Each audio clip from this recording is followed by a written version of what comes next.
On a summer day in 1540, an executioner at London's Tower Hill makes a mess of an already gruesome task.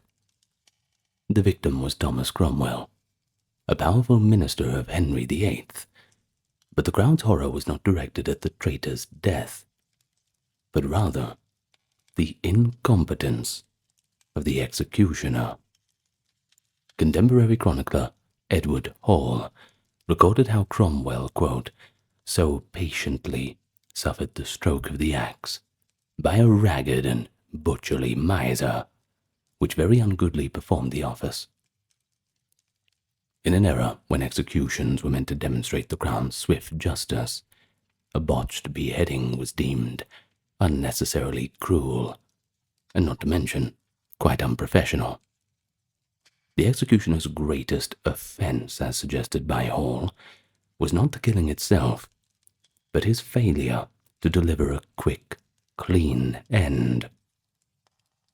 This is but one account, but it shows the paradoxical role of a medieval executioner, a figure at once central to law and order, yet universally stigmatized for the very violence that he was obliged to carry out. Executioners in medieval Europe occupied a rather unique but uneasy position in society. Tasked with enforcing the ultimate punishment of the law, they were indispensable agents of justice, especially as public executions became the dramatic crescendo of medieval criminal proceedings. Yet these same men, for the role was almost exclusively male, were socially reviled, often literally living on the margins of the community they served. The life of an executioner was typically marked by isolation, inherited duty, and strict professional demands that might surprise the modern imagination. Far from that volunteer, hooded axeman of popular myth, historical executioners were usually reluctant recruits who treated their office with a sober seriousness, and who needed considerable expertise to avoid disasters like we mentioned in the introduction. The story of medieval executioners is one of duty and dishonor, skill and stigma, a very human story at its core, and it gives us a pretty good window into the values but also the contradictions of medieval society. So let's take a look at the lives of medieval executioners. Another grim topic, but I know that's what you're here for. Allow me first to welcome you to the channel. If you are new here, or if you're yet to click the subscribe button, I advise you to do so. And I would like to first thank the supporters on Patreon, YouTube memberships, those who checked out the merch store, and those who kindly donated. This video is 100% ad-free because of their kind donations. We are sustained by the audience here. Now, with all that out of the way, let's get to the topic at hand. Nice and relaxed. Well, let's start with the early medieval ages. Somewhat of a chronological approach today. The role of an executioner in this time was pretty much unknown. Early medieval justice systems were often decentralized and rooted in more community-based or familial responses to crime. Among the Germanic kingdoms that replaced the Western Roman Empire, formal capital punishment was actually quite rare to other forms of redress such as Wehrgild, that is, monetary compensation for wrongdoing, or even blood feud as well. The earliest law codes of the post-Roman tribes make no mention of any official charge, specifically with executions. For example, the 6th century Lex Burgundionum, that is the law of the Burgundians, lex being the Latin word for law, and Burgundionum being the word for Burgundians. Well, it refers to a royal official called the Vitiskalk, as essentially a court officer who proclaimed sentences. But this person, quote, only passed on sentences, not executed them. This suggests that in that era, if a death sentence was carried out, it was not by a permanent executioner, but likely by whatever agent of authority was available. A soldier, a local strong man, or even by the injured party's family, of course, all under sanction of the court.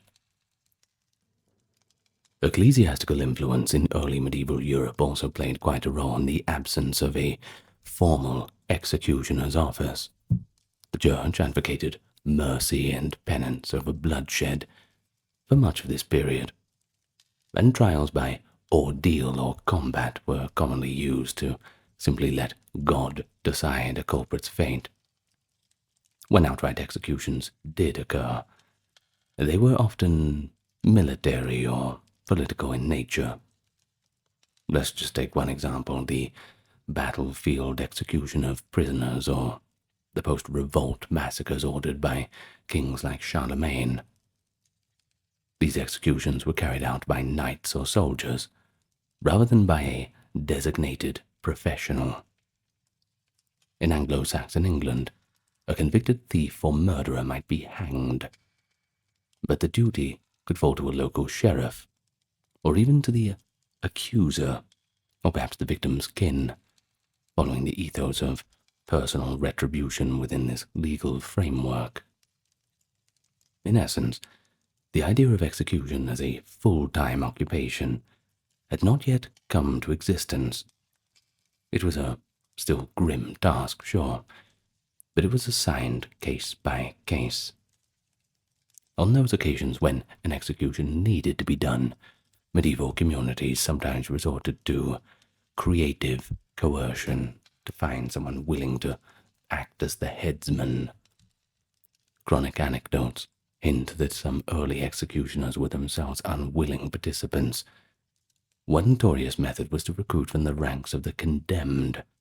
If a prisoner slated for execution could be convinced or perhaps desperate enough to, quote, swap the noose for the sword, he might even be pardoned, on the condition that he take up the role of the executioner. In Scandinavia, this practice was extensively used in the late early medieval and early high medieval period. Such men were essentially dead in the eyes of society, complete outcasts, their old lives now forfeit, pariahs, essentially, and thus they could perform the community's dirty work.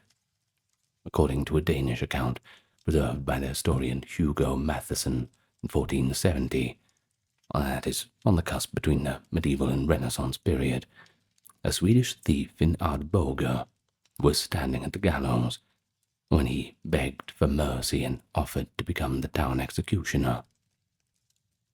The gathered public took a bit of pity on him, and after a little bit of conversation, they actually agreed. The man was pardoned, but not without the permanent stain of his new station. A red-hot iron branded his flesh, with the symbols of both thief and executioner, literally writing his shame onto his body. Well, that example shows a transition underway, don't you think? Executioners were being made, not born, not hired, often from the ranks of these outcasts. To ensure everyone knew the executioner's identity, and to prevent them from slipping back into an ordinary life, authorities in some regions mutilated or marked these men. Scandinavian sources indicate that a new executioner might have one or both ears cut off as a visible sign of his new office. And spoiler alert, they don't grow back. Elsewhere, executioners were branded on the face or forehead with irons, effectively a permanent badge of infamy. Extreme measures like this, it's a bit of an example of how socially toxic the role had already become by the end of the early medieval era. The executioner was set apart as a kind of living scapegoat, bearing the literal scars of the community's sins. Thus, through the early Middle Ages and into the 11th century, one cannot yet speak of a standardized executioner's profession, at least across Europe. Capital punishments, yeah, they certainly existed, as evidenced by chronicle reports of hangings, beheadings, and burning of heretics or rebels, but the task was usually handled in quite an ad hoc manner. The very reluctance of people to perform executions, except under duress or necessity, set the stage for the later development of a more specialized professional office. The early medieval executioner, insofar as he existed, was an outsider, not by coincidence but by design. You see, by forcing condemned criminals or marginal persons into the role, communities kept the taint of blood off respectable hands. Over time, the practice of shunting the duty onto social pariahs would crystallize into a hereditary profession. But first, changes in law and urban society during the High Middle Ages would create the conditions for the professional executioner to finally appear in a more formal context. Okay, so let's talk about the situation in the High Middle Ages. If you don't know what the High Middle Ages are, that is the 11th to the 13th centuries. So, that's just to help you get your bearings a little bit if you're not familiar with the terminology. It was at this time where there was some profound shifts in European legal systems and urban life taking place. And of course, that led to the emergence of the executioner as a more recognized public official. Kings strengthened their authority. Towns gained the rights of self-governance. The administration of criminal justice was becoming more systematic. Executioners, as the ultimate assertion of law, were increasingly staged as public events to deter crime and symbolize sovereign power. And, well, there's probably nothing more demonstrative of power than just being able to cut someone's head off in the middle of the public square. It certainly discourages people from committing crimes. Well, by the 12th and 13th centuries, many regions moved away from purely compensatory justice and began to impose the death penalty for a wider array of offenses, especially for crimes like murder, theft, treason, heresy, where moral outrage or the need for deterrence was pretty high. With this expansion of capital punishment came a need for a more reliable professional executioner to carry out sentences efficiently and regularly. One indicator of this shift is terminology in the sources. Earlier medieval documents rarely used a specific term for executioner, but by the 13th century, new titles start to appear. In German-speaking areas, words like Nachrichter, which sounds as bad as it is, it actually means after judge, and Scharfrichter, the sharp judge or headsman, came into use. While Latin records too might use carnifex, a term dating back to the Roman executioner. In French, bourreau eventually became the word for executioner, though its usage solidified somewhat later. These terms reflect a view of the executioner as an extension of the judiciary, that is, one who implements the judge's sentence after verdict. So quite rightly now a part of the system. Now notably, that word Nachrichter implies someone who executes judgment after the trial, emphasizing the quasi-judicial nature of the role rather than just casting it as mere savagery. But the first explicit documentation of a permanent executioner in a European town also appears around this time. City charters and law records from the late 13th century occasionally mention the office. Just as one example, the city charter of Augsburg in 1276 contains what is likely the earliest reference to an official executioner in that municipality. This suggests that by the late 1200s, some towns had found it quite necessary to appoint or at least hire a specialist for executions. The rise of towns and the judicial autonomy many gained in the period was key to this. Medieval cities sought to assert their right of high justice, the privilege to pronounce and execute capital sentences, which had formerly been the purview of nobles or kings. Hiring a professional executioner, but that was all part of that assertion of authority, ensuring that justice could be visibly served within the town's walls. As for the town councils, they recruited professional executioners as a way to bolster their control over crime and provide a frightful spectacle of public punishment as a deterrent. Dare I say it probably worked for most people, but desperate times, desperate measures. And as always, you gotta risk it for the biscuit. So sometimes even the spectacle of having your head cut off in public wouldn't discourage you from seeking riches in underhanded means. After all, we've all got to make a living. You just hope that you run faster than the soldiers chasing you, and hope they don't have sore horses.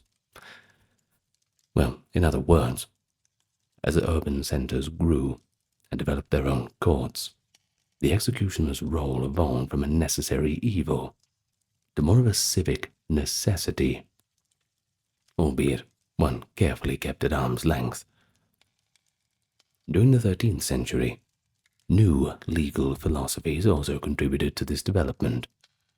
The rediscovery of Roman law and the influence of scholastic theology led to a framework where the state, or the city, was expected to punish wrongdoers and maintain order.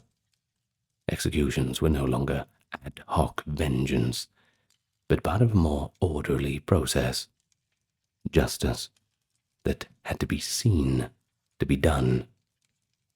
The gruesome public executions of this time, whether they were hangings, beheadings, burnings at the stake, were consciously used to instill fear and obedience. And this meant that the executioner's work was often very public, before large crowds. The hooded, anonymous headsman of later legend, that was not the norm in the Middle Ages. In fact, the medieval executioner typically did not wear a mask. Why is that? Well, it was precisely because everybody already knew who he was. I mean, they put him up for the job, didn't they? So what's the point? Far from being able to hide, he was a known figure, sometimes even required to wear identifiable dress or insignia when on duty. For instance, chroniclers mention cases where executioners had to carry a special staff or even wear a particular colored garment in public, signaling their profession so people could avoid physical contact with them.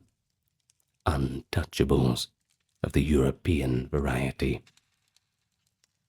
By the end of the High Middle Ages, the 14th century, many parts of Europe had established the office of executioner at least in some form, and some executioners were itinerant professionals, traveling a circuit of villages and towns that had too few executions to each employ a full-time hangman. Others became salaried officers attached to a city or a prince's court. In German lands, for example, a trend towards standing executioners on regular salary was emerging by the 14th to 15th centuries. But the job was, well, so universally shunned that it was often forced upon certain families.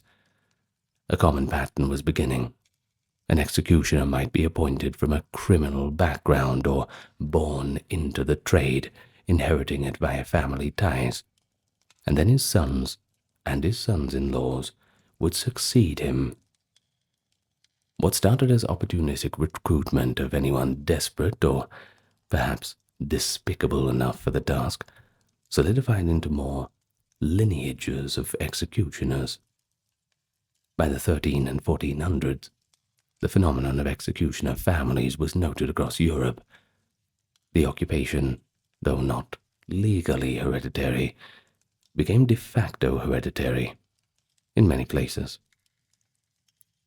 We can observe that genealogies of executioners could be drawn much like any other European royal dynasty, monopolizing their grim office over generations.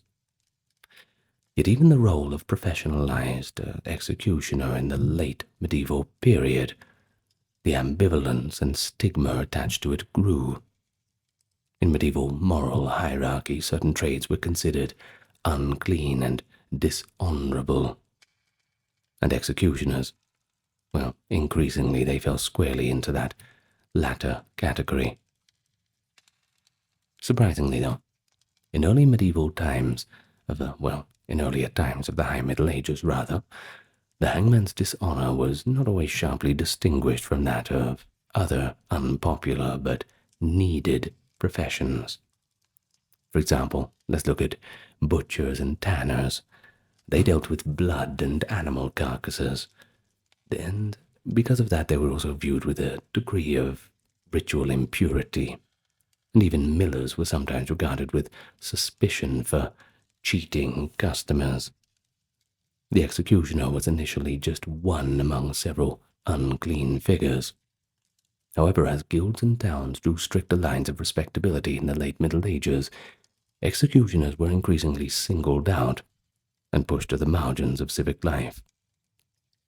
By the late 15th and early 16th centuries, we saw guild articles and city laws explicitly barring hangmen and their kin from guild membership, civic honors, and even church attendance. A sign that by the end of the medieval era, the executioner had firmly become a social outcast. Well, before examining the later medieval social conditions in detail, I want to make it clear to you that by the High Middle Ages, the executioner had emerged from the shadows to become a known functionary in the machinery of justice, simultaneously an agent of government and an outcast of society, necessary and impure at the same time. In the late Middle Ages, we can see this contradiction intensify, producing a fully formed culture of executioners living on Europe's social fringes, even as they performed one of the realm's most vital public services. By the late Middle Ages, that is the 14th and 15th centuries, the institution of the executioner had spread across much of Europe's towns and cities, accompanied, of course, by an elaborate web of customs, privileges, and don't forget the restrictions. The executioner was now typically a permanent post, often held by one family over multiple generations, and his duties had expanded along with the growing sophistication of criminal law. This period provides the clearest picture of the life of a medieval executioner, thanks of course to better documentation in town records, chronicles, and even the rare memoir. Yeah, we'll get to that, don't worry.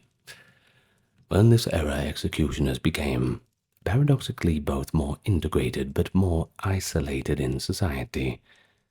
They were integrated in the sense that authorities formally recognized their role as salaries, contracts, exclusive rights. For example, a city might grant its executioner free lodging and exemption from taxes and tolls as part of his compensation.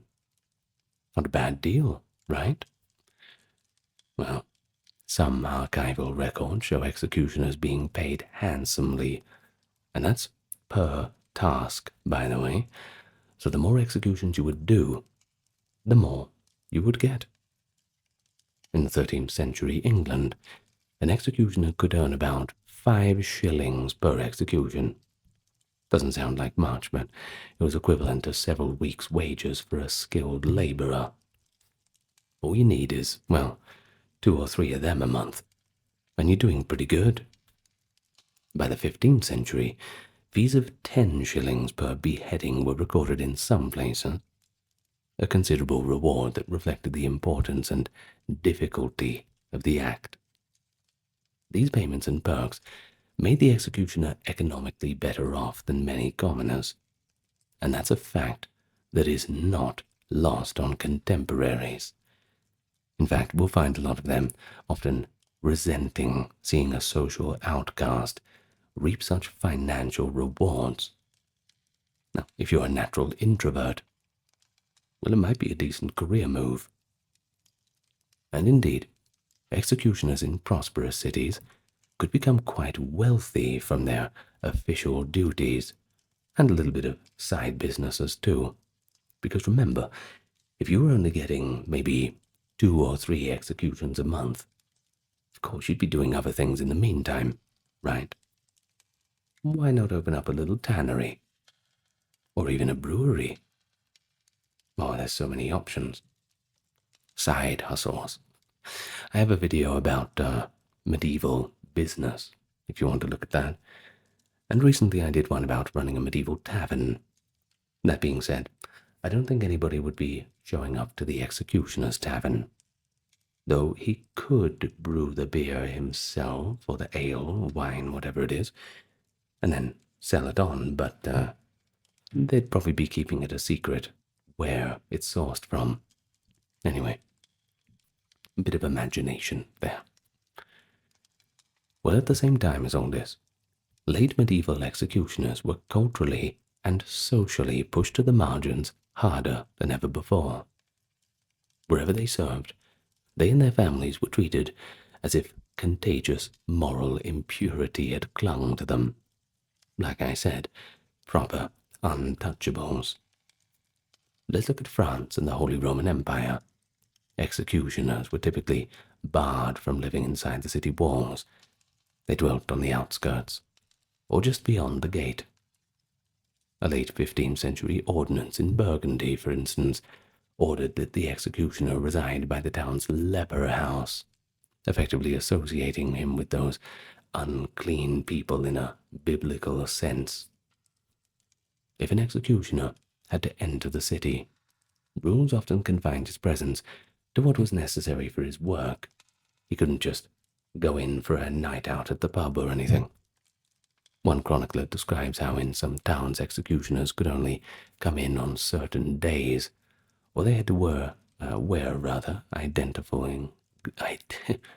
Well, I'm getting executed at the moment, aren't I? Let's start again. They could only come into town on certain days, and they had to wear identifying gloves so that townsfolk might avoid inadvertent contact. Now, of course, this must have some psychological implications upon them, don't you think? Because remember that a lot of this was hereditary. My dad was an executioner, my grandfather was an executioner, so now I have to do it. Regardless, you think people just want to make friends? Be normal people. After all, executioner or not, everyone's human, and everyone needs to talk to people from time to time. All this social isolation, it was enforced both through custom and law. Church attendance, that was the cornerstone of community life, and it was heavily restricted for executioners. Many churches did not permit an executioner to mix with the congregation. At best, he might be allowed to stand in a designated pew, often at the back, separated from the rest of the faithful. In some locales, executioners were outright forbidden from going into the churches, except perhaps when no one else was present. There was a rationale behind this too, a mix of superstition and stigma. Shedding blood, even lawfully, was thought to defile a man spiritually, and his presence in the church was seen as a potential pollution of the sacred space, an unwelcome miasma-like spirit coming in. And similarly, municipal regulations banned executioners and their families from public inns, bathhouses and markets, alongside ordinary citizens.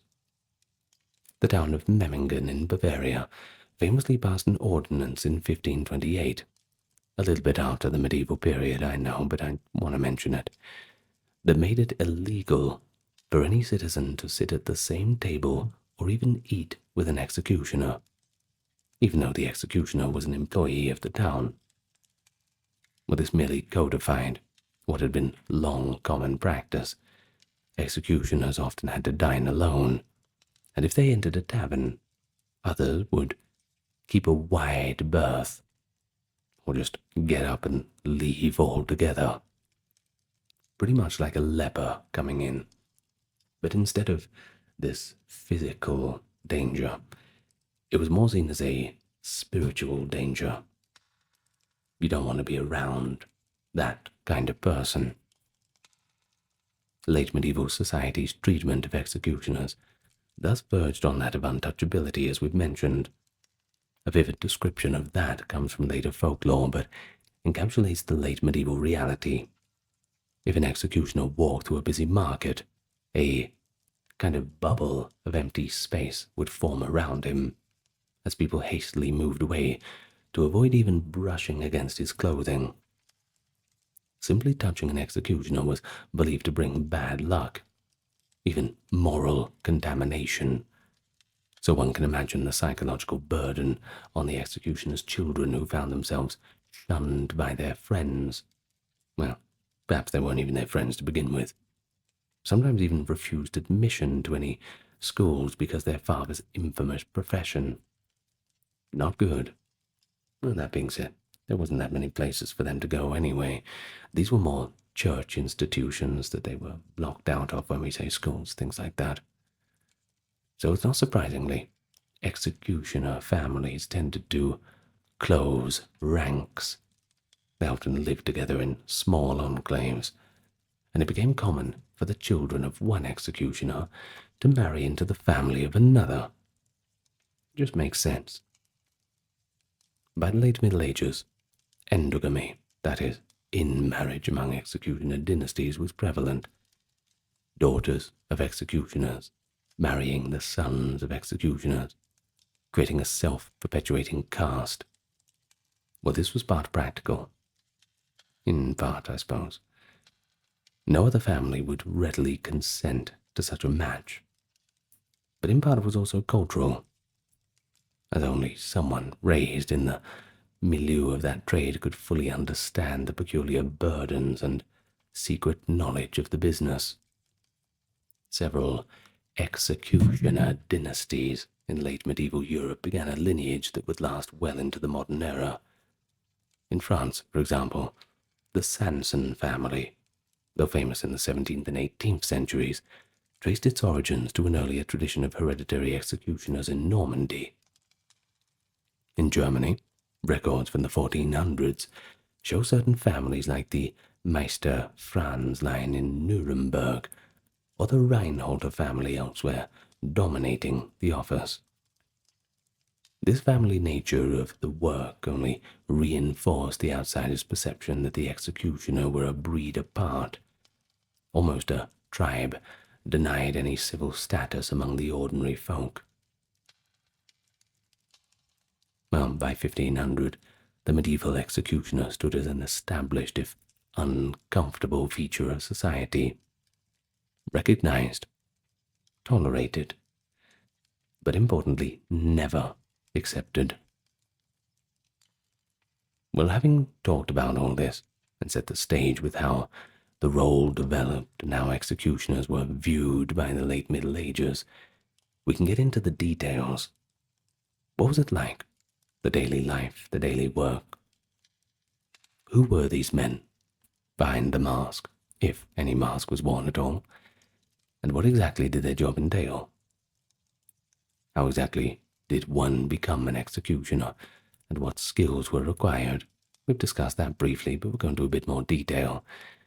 And what perks made the job tempting to some in different areas? And don't forget about the danger that loomed over them too. So, let's get to that. Explore the executioner's professional world, This mix of practical knowledge, precise brutality, and unusual side duties, as well as the personal and familiar sphere of those labelled masters of death.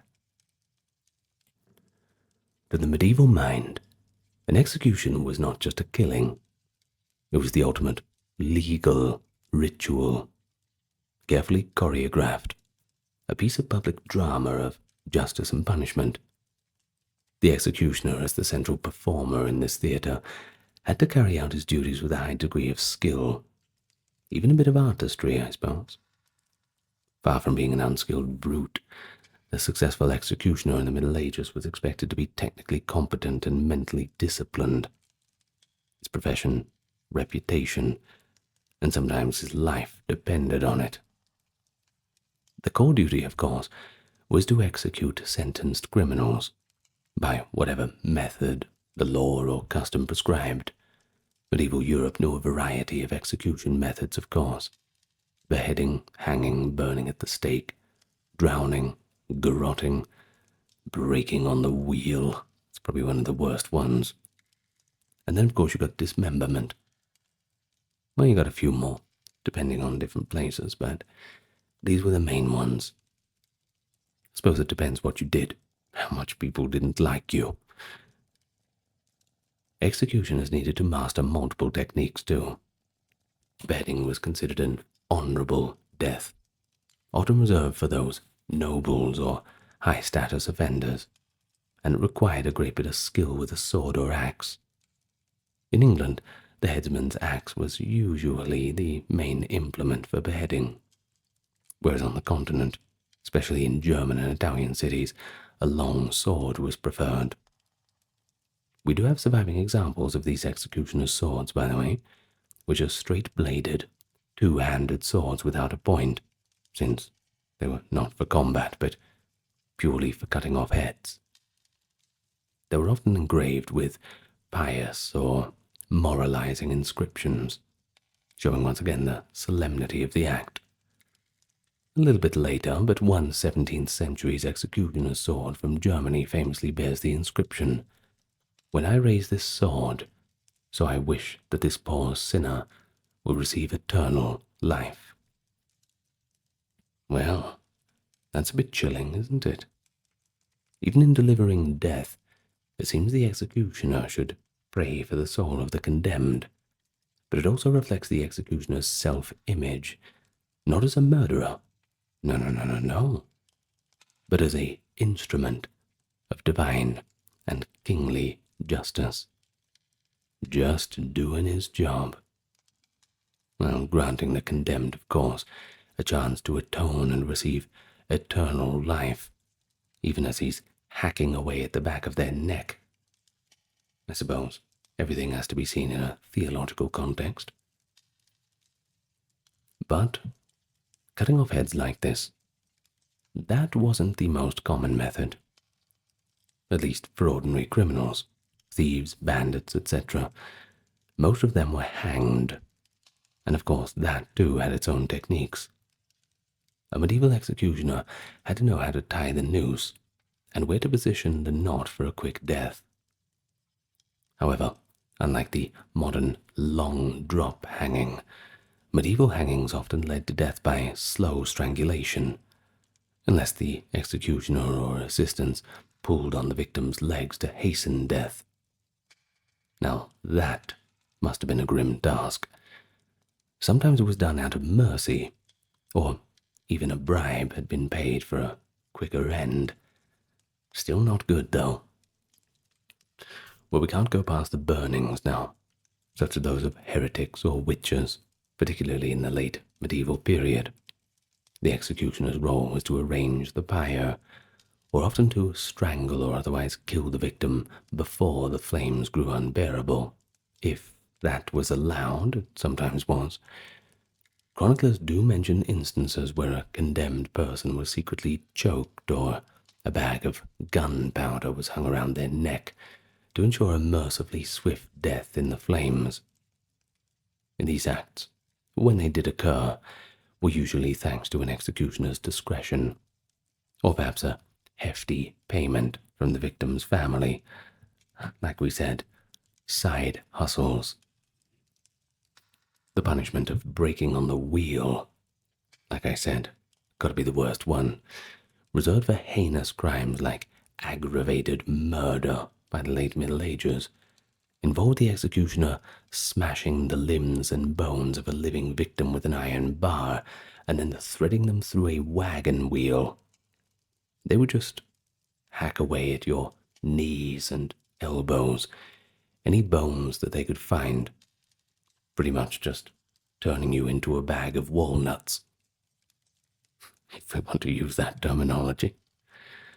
Of course, this required physical strength and accuracy to deliver the blows in the prescribed horrific sequence, and some executioners unfortunately became quite notorious for prolonging or, even conversely, swiftly ending the torture, depending on their character or the expectations of the crowd.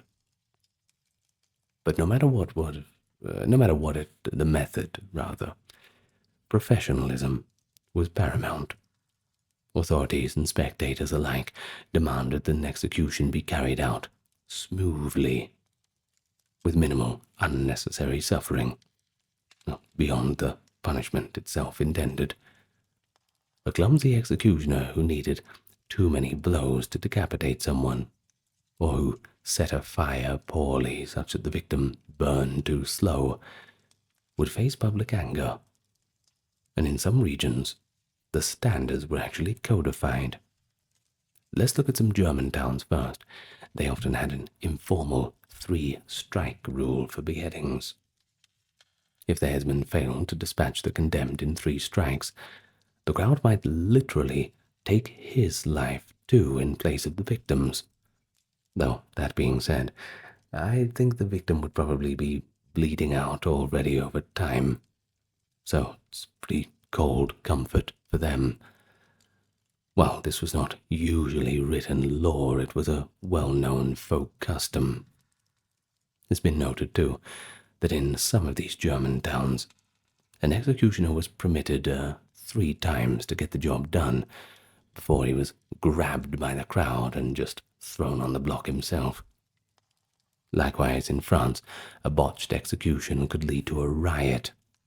City officials might punish the executioner afterwards by docking his pay, throwing him in prison, or even firing him. You're fired. The medieval mindset saw a bungled execution as an affront not only to human decency, but to justice itself, possibly even an omen of divine disfavor, since a clean execution signified the righteousness of the sentence, whereas a disaster on the scaffold, well, that could be interpreted as God intervening to show the victim's innocence.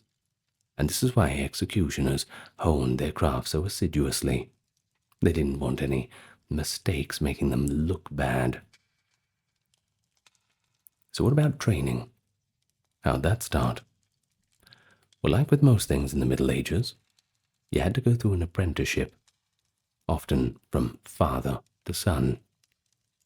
An inspiring executioner in a family dynasty would start young, learning how to tie knots, handle weapons, perform lesser duties such as quartering bodies or disposing of remains. The famous Nuremberg executioner Franz Schmidt, whose 16th century diary provides a rare first-hand look at the profession, recounts how as a youth he practiced decapitation first on inanimate targets like pumpkins, and then on animals, graduating from stray cats or dogs to larger livestock, before even approaching a human victim. Vegans in the comments section not happy about that one. This was, of course, a gruesome training, but it was all deemed necessary to build the precision and nerve required. Schmidt's diary notes that his father, an executioner before him, supervised this progression and only allowed him to perform an actual execution after extensive practice.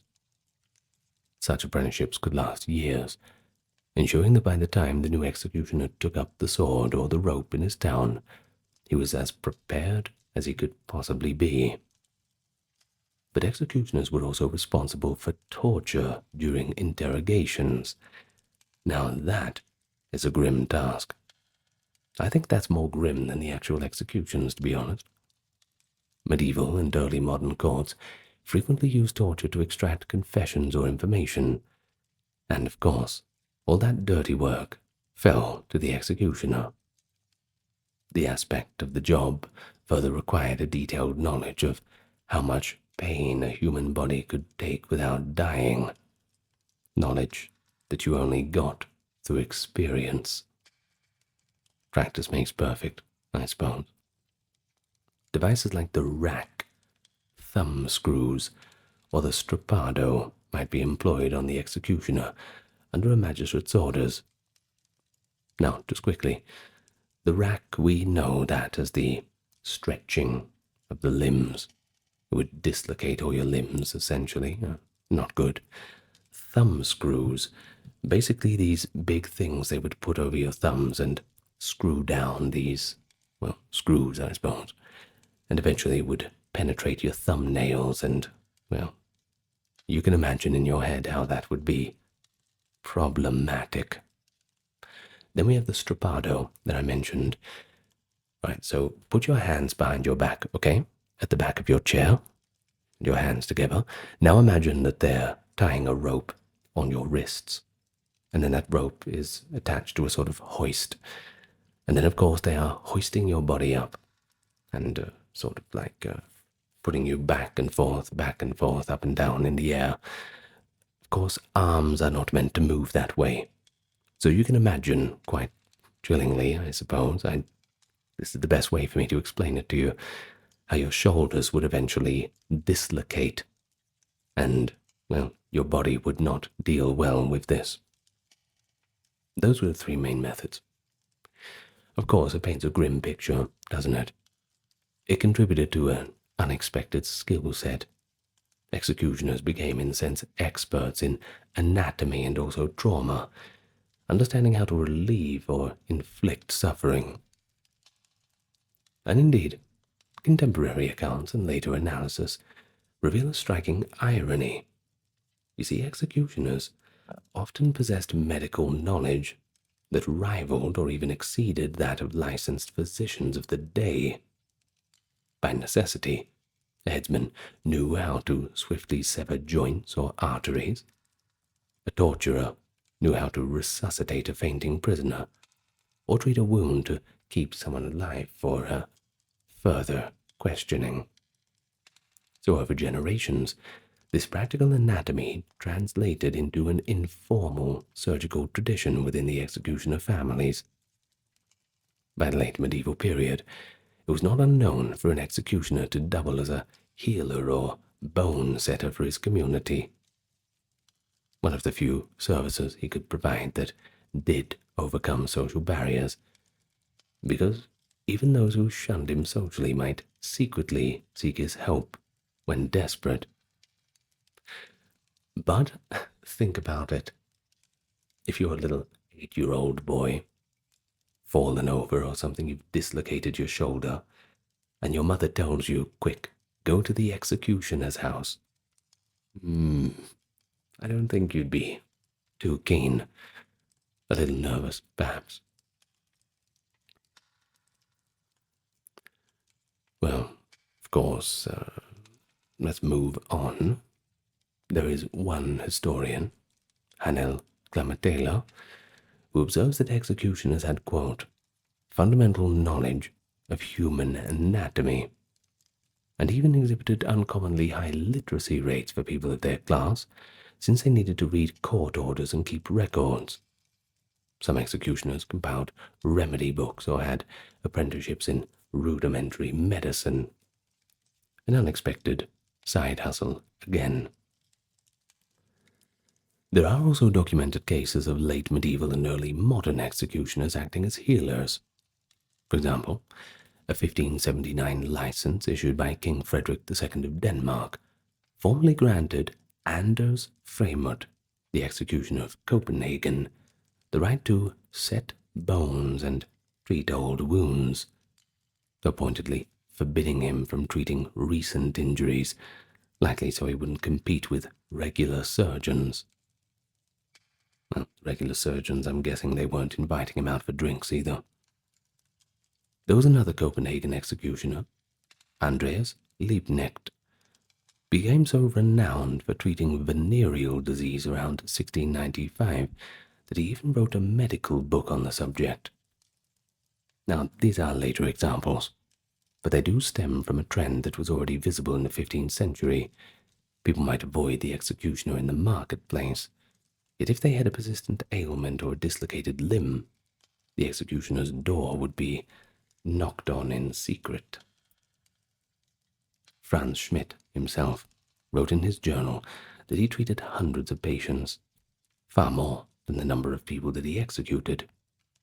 In one tally, across nearly 50 years of service, Schmidt executed 394 individuals, but in terms of providing medical treatment, he claims to have done it for 15,000. He even mused that he would rather have been a doctor by profession, had fate not forced him into that role of the executioner. Thus, the late medieval executioner seems to be a man of dual faces. On the scaffold he was a cold enforcer of death, but behind closed doors he might be a pragmatic healer and a folk doctor. A nice guy at heart, I suppose. Well, this dual role improved his lot only slightly. It earned him a bit of begrudging respect and extra income, but it didn't erase the stigma. As one executioner's contemporaries put it, people who didn't want anything to do with an executioner socially would still come to his house if times were tough. The executioner's knowledge was valued, even if his person was not. Finally, the executioner was responsible for many post-execution tasks. You can't just leave the body there, can't you? After an execution, it was the executioner himself who disposed of the corpse, whether that by burying it, often in unhallowed ground, gibbeting it, that being hanging the body, or just the severed head in 9 cage on a roadside gallows as a warning, or quartering it and sending it to the parts of various city gates. These chores ensured that no ordinary citizen had to handle a traitor's remains. The master of high works would take care of it. Executioners often also acted as grave diggers for people who took their own lives, or for criminals. Again, because such bodies were considered to be polluted. Additionally, the executioner was charged with carrying out non-lethal corporal punishments, that is, whipping criminals, cutting off ears, or the hands of thieves.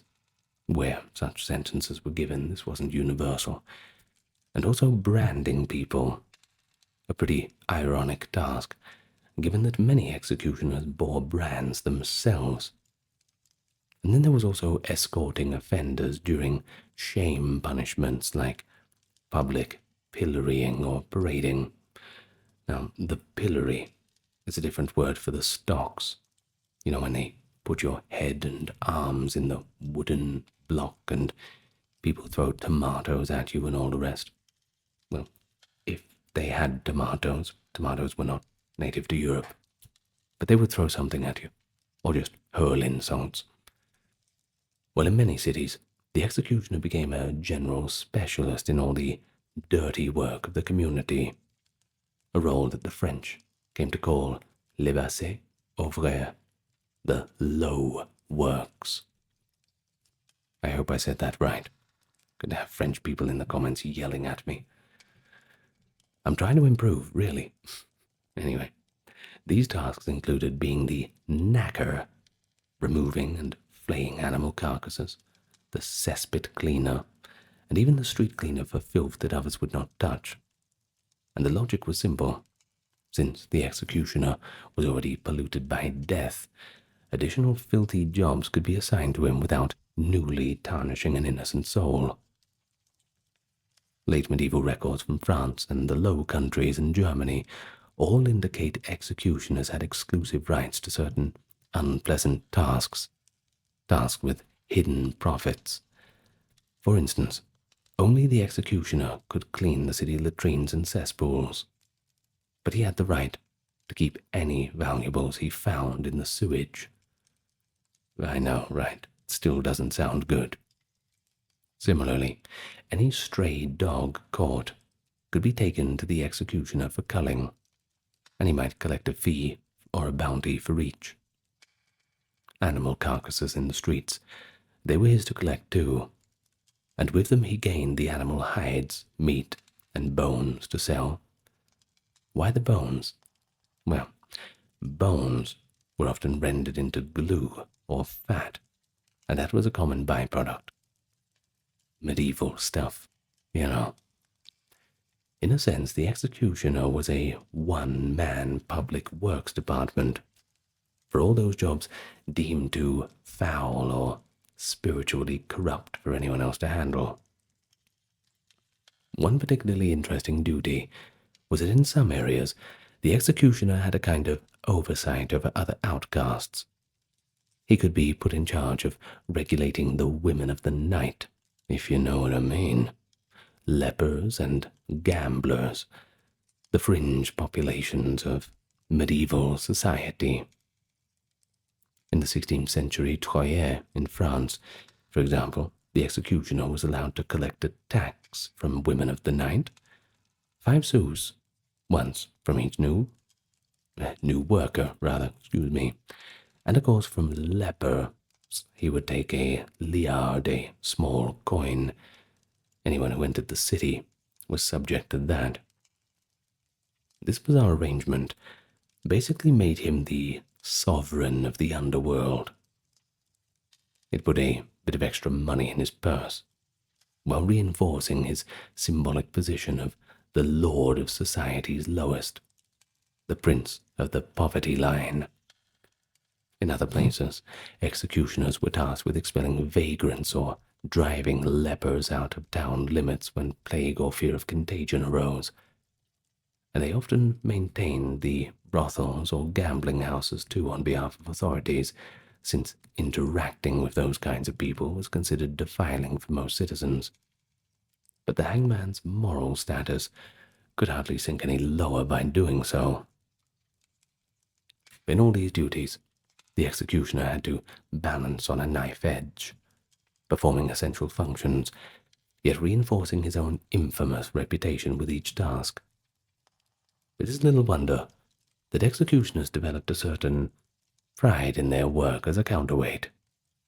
Far from the crackling sadists of fiction, many saw themselves as professionals, just upholding justice. They would have seen themselves as law enforcement officials, I suppose. Executioners often took an oath of office, just as magistrates did, swearing to execute sentences faithfully and without cruelty or malice. Their tools, the sword, the rope, were almost sacred instruments of authority. One executioner's sword, as noted, was etched with a wish for the sinner's soul. Others bore images of scales of justice or the crucifixion to signify divine order in punishment. These symbolic touches suggest that the executioners coped with their grim work by framing it as a necessary moral surface. The meticulous choreography of an execution also gave the executioner a certain status in the event. He was the final arbiter of life and death. Manuals and traditions dictated, for example, how the executioner should accept a token coin from the condemned, a ritual tip to ensure a swift death, or how he might offer a last prayer, perhaps a swift mercy. In some famous cases, condemned nobles bribed the headsman heavily to ensure he would strike true and not make them suffer. The custom of tipping the executioner was widespread, Contemporary accounts mention that families of the condemned would pay extra for a strong, sharp sword or a well-tied noose. Executioners who earned a reputation for quick, clean kills could command higher fees, and perhaps even earn a modicum of respect, at least as the lesser of evils compared to a clumsy torturer. No one wants that. We actually have quite an interesting anecdote of the executioner's initiative, and it comes from Franz Schmidt's own reforms. In Nuremberg, he argued to the city council that the traditional method of punishing women convicted of infanticide, that is, stuffing them into a sack and drowning them, was inefficient and insufficiently a deterrent, rather, So he convinced the authorities to let him replace drowning with a swift beheading in such cases, reasoning that beheading was more certain and carried a greater symbolic weight to dissuade others. This change, when Schmidt boasted about it in his journal, shows that an executioner could contribute to policy, emphasizing efficient justice over older, perhaps more cumbersome methods. It also shows that the executioners were not mere functionaries. They were often deeply invested in the efficacy of punishment as much as a spectacle. So, the executioner's duties in the late medieval period seem to have spanned a breadth that could be quite startling. Precision killing, orchestrated pain, public theatre, sanitation, law enforcement on society's fringes, even healing, which is quite ironic. He needed the brawn of a butcher, the steady hand of a surgeon, the stoicism of a monk, and the stagecraft of an actor. These demands forged a particular, identity among the executioners, a sense of being the keepers of arcane knowledge, and an unsung maintainer of the social order. Yet, no amount of professional pride could shield them fully from the scorn and alienation that their work attracted, as we shall see in the next section on their social world. So you might ask the question, why would anybody remain an executioner, given the heavy social price? Well, it's the money. I think that's pretty much it. The answer at least lies partly in economic incentives and privileges that came with the office, especially by the late Middle Ages, when things were a bit more lucrative.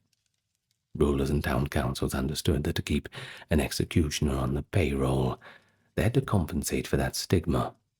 Thus, executioners were often granted special privileges and material perks, fringe benefits, to sweeten a very bitter job. One common privilege was the right of harvage, known in French as the right to dip in, droit de harvage. This was a kind of tax or toll privilege. An executioner could take a portion of goods, that is, drink, food, wares, from vendors in the marketplace or from carts entering the city, ostensibly to feed his family. But in practice, it meant that as the executioner walked through the market, he could just dip his hand into a sack of grain, or select a cut of meat or a loaf of bread, without having to pay. Now, understandably, this did not make him very popular among the merchants, but it was an accepted custom enshrined by local authorities to ensure the hangman never went hungry. The droit de harvage was meant to ease the ostracized life of the executioner and his family by providing them free sustenance, since many townsfolk would refuse to trade with them. Now here's something interesting. The only others who commonly enjoyed this were kings or feudal lords. It was a seigneurial-like right. Now that shows the executioner had a semi-official-like status. So many contradictions with it. Social pariahs with the same rights as kings. Notably, the privilege could make the executioner's household comparatively well provisioned. Of course, a big handful of grain every day certainly adds up over time. Contemporary observers sometimes grumbled that the executioner took lives as casually as they took garbage, implying that the constant stream of freebies made the hangman and his family rather complacent, or even gluttonous. But it certainly set them even further apart. While others paid taxes, the executioner, in effect, received a tax directly in produce. Executioners were also usually given a house at public expense, often just outside the city gate or adjacent to the jail. Free housing, of course, saved them rent and kept them at a remove from neighbors. Many were exempted from municipal taxes and road tolls, too, and some even drew a fixed salary or retainer on top of the fees per execution. In late medieval England, a city hangman might be paid a retainer by the borough and then the additional sums per head or per flogging. In parts of Germany and Italy, the executioner was sometimes provided with a horse and livery, that is, uniform for official duties. Though again, he might ride that horse only when leading a condemned person or transporting a corpse. It wasn't for his personal leisure among the townsfolk. But there's another lucrative prerequisite. That is the right to the belongings of the executed. By custom, when a criminal was executed, the executioner could claim the clothes and personal effects on the body at the time of death. This might include jewelry, a purse of coins, garments, which in those days were quite valuable. On occasion, executioners even got to keep the property confiscated from felons, or at least a portion of it, as part of their payment.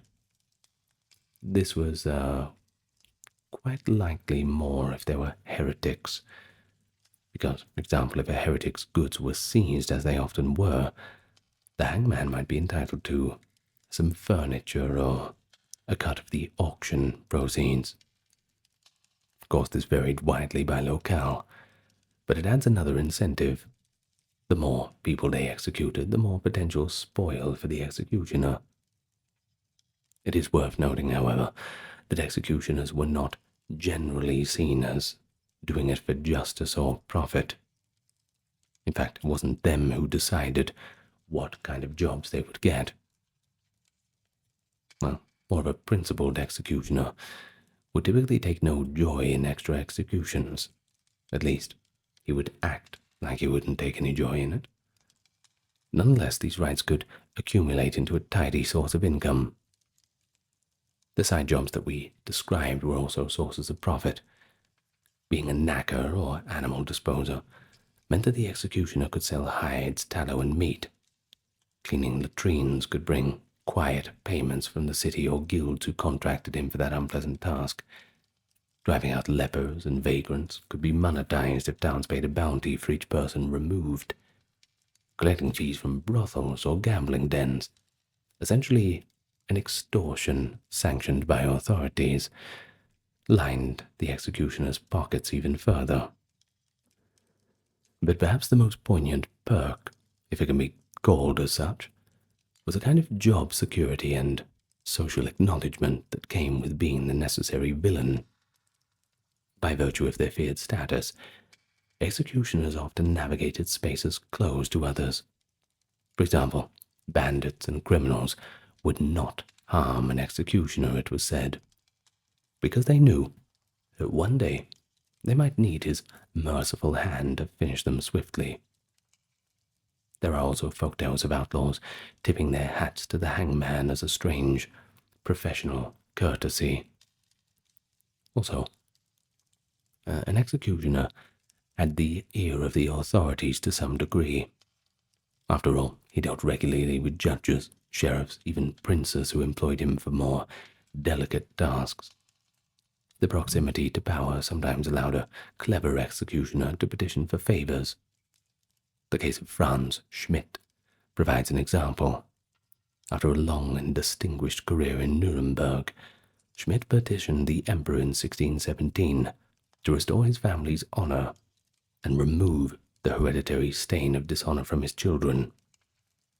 And impressively, he succeeded. Emperor Ferdinand II granted Schmidt citizenship and an imperial dispensation, declaring his lineage free of the executioner's taint. An extraordinary reward, essentially a noble ennoblement of a hangman. It was only possible because Schmidt had earned the trust and even the admiration of elites through decades of impeccable service. While Schmidt's case is post-medieval, it does reveal a dynamic that began in the late Middle Ages. Some executioners managed to leverage their unique position into a kind of grudging respectability. Well, let's think beyond physical danger. There was the spiritual and psychological weight of the job, too. Medieval culture was very religious. Executioners, though assured by courts and sometimes church decree that they were absolved of the sin for doing their job, often struggled with the prospect of eternal judgment. Many believed, as did most of their neighbors, that they were destined for damnation, simply by the blood on their hands. And this inner turmoil is quite hard to document. But occasionally it surfaces in letters or second-hand reports. Some executioners attempted to atone by acts of charity. For example, anonymously funding masses for the souls of those they executed, or making donations to churches, even if they could not attend the church service inside. A few joined lay religious confraternities if they were allowed to pray for mercy on their own souls. The Catholic Church's stance was that an executioner performing lawful sentences did not commit murder, and several popes and theologians affirmed that such work could be morally illicit, or rather morally licit. But popular sentiment and personal conscience often triumphed official doctrine, leaving the executioner feeling spiritually contaminated. It perhaps explains the pious inscriptions on the swords, and the sometimes scrupulous care given to the condemned person, a last chance to confess or receive rites. The executioner knew that he might soon stand before the same divine judge, and he might soon, too, be the one begging for mercy. So what do you think? Career change? Perhaps not. Well, of course, we still have executioners in the modern world, and they're just as shadowy. Perhaps not in the country you live in, but they are there. Different places around the world. Who's to say? But I'd like to thank you for joining me today. I really do hope that you've learned something.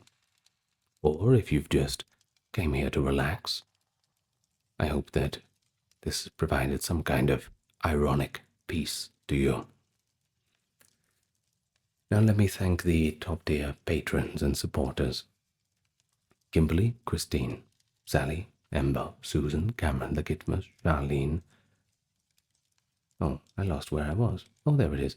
Linda Reese, Katiana, Nicholas, Ulfanir, Alexander, Charles, Christine, Dr. Neuronerd, Erin, Jaden, Jim, Jeffrey, Jessica, Madeline, Melissa, Orthodox Review, Scott, Shell, Wendy, Josie, Sarah, Ryan, Thor, Cameron, Stefan, Kevin, HMSHH, Crystal, Talbury, Anthony, Lucy, Brandon, Guku Bubonic, Nicholas, Craig, Neftith, Alexander, Gokhan, Dorsey, Venita, Claire, Courtesy, Carol, Robert, and Mary. Thank you all so much. And our time together for today comes to a close, unless you want to go watch another video, which would be good if you did. But do what you like. As long as you're happy, I'm happy. Good night, everyone. Lots of love to you all. Farewell for now, and I will see you when you feel inclined to return.